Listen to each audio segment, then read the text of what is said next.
Hi guys. Welcome. How are you? The Architect of Silence. Episode 13. The Vultures Retreat. The legal humiliation. Brenda Kincaid's failure was a massive public defeat for Arthur Thorne. The news cycle immediately shifted from questioning Elias's ethics to praising Sarah Vane's honesty and Ascendant Group's commitment to public safety. Arthur's final weapon, legal intimidation, was now useless. Elias called Eleanor Vance to express his gratitude. Elias: Miss Vance, thank you for your faith. Kincaid is backing down. Eleanor Vance: She's not backing down, Elias. She's moving to a new tactic. She's going after your personal life. She's trying to find a wedge between you and Chloe. She's looking for proof of premeditated conspiracy tied to Chloe's information. The professional war was over, but the personal risk was still high. If Arthur could prove that Elias and Chloe planned the corporate sabotage before the public safety issues were known, they could both face criminal conspiracy charges. The paper trail of trust.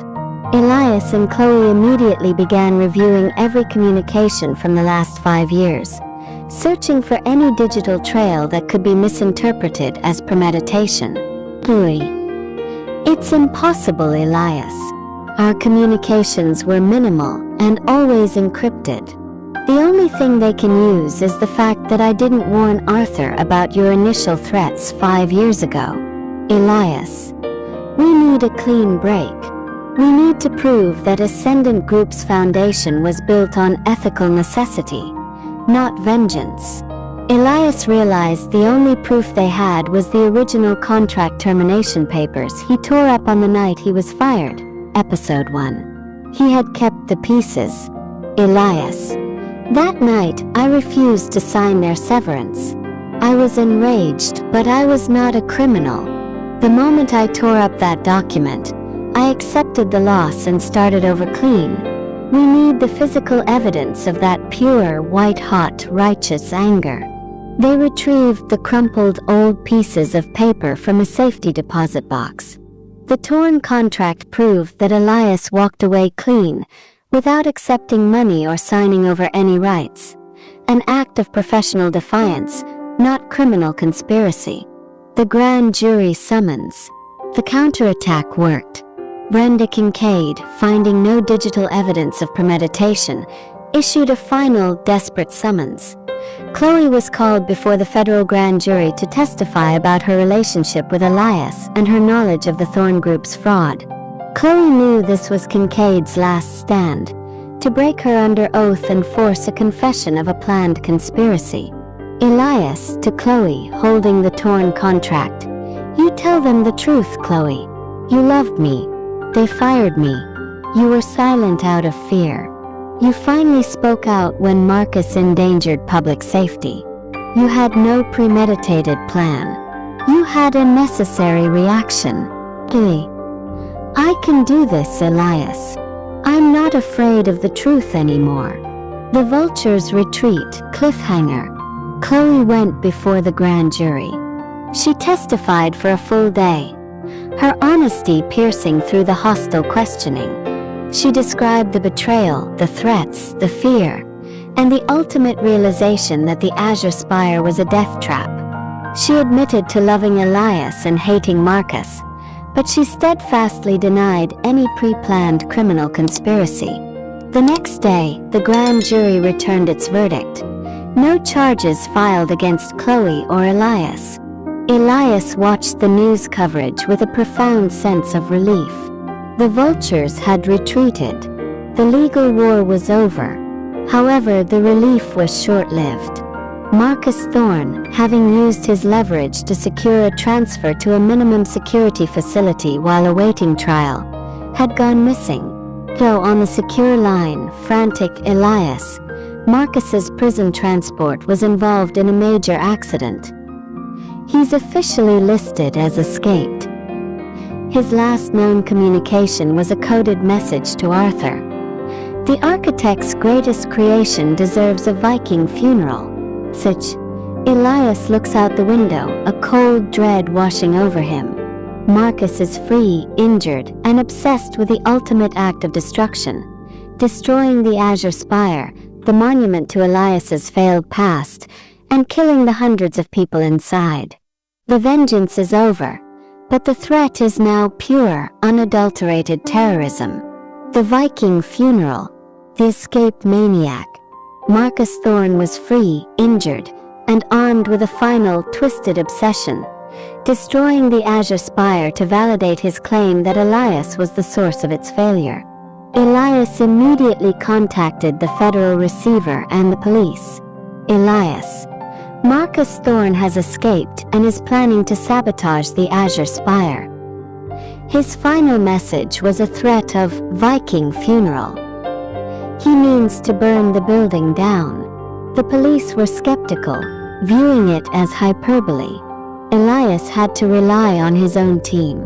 Elias to Leo and Ben. Marcus won't use explosives.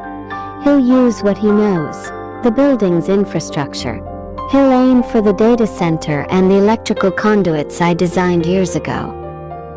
He wants to ignite a fire that spreads through the smart grid. Elias and Chloe rushed to the Azure Spire. The remediation work was nearly complete, but the structure was still vulnerable to a targeted fire. The hunt in the spire. Elias and Chloe entered the building, bypassing the indifferent security. Elias knew the building's secrets, the hidden access points, the forgotten utility shafts. Elias quickly accessed the main BMS terminal, the system he had created. He saw an immediate anomaly, an unauthorized admin login from a forgotten service ID he used years ago. Ghost Architect. Elias. He's inside, Chloe. He's using my old credentials. He's in the 65th floor electrical hub. He's cutting the fire suppression systems and priming the main conduits for overload. They took the service elevator to the 65th floor. The air was thick with the faint smell of ozone and burning plastic. Marcus was already working. The architect versus the madman. They found Marcus inside the small, cramped electrical hub. He was sweating, his injured leg dragging, surrounded by severed wires and exposed circuitry.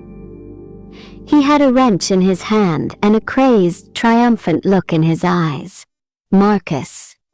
The architect. You came to watch your greatest failure burn. This building is yours, Elias.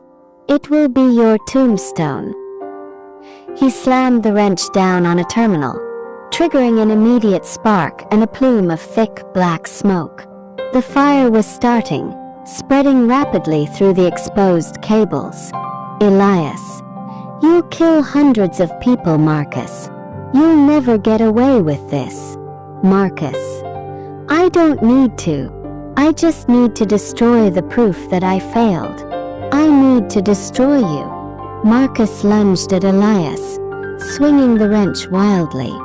Elias dodged, using his knowledge of the room to keep Marcus off balance. Boy. The main circuit breaker. We have to cut the power to the floor. Chloe struggled with the heavy, industrial-grade breaker switch, but it was too stiff. The final cut, cliffhanger. Elias realized he couldn't fight and contain the fire simultaneously.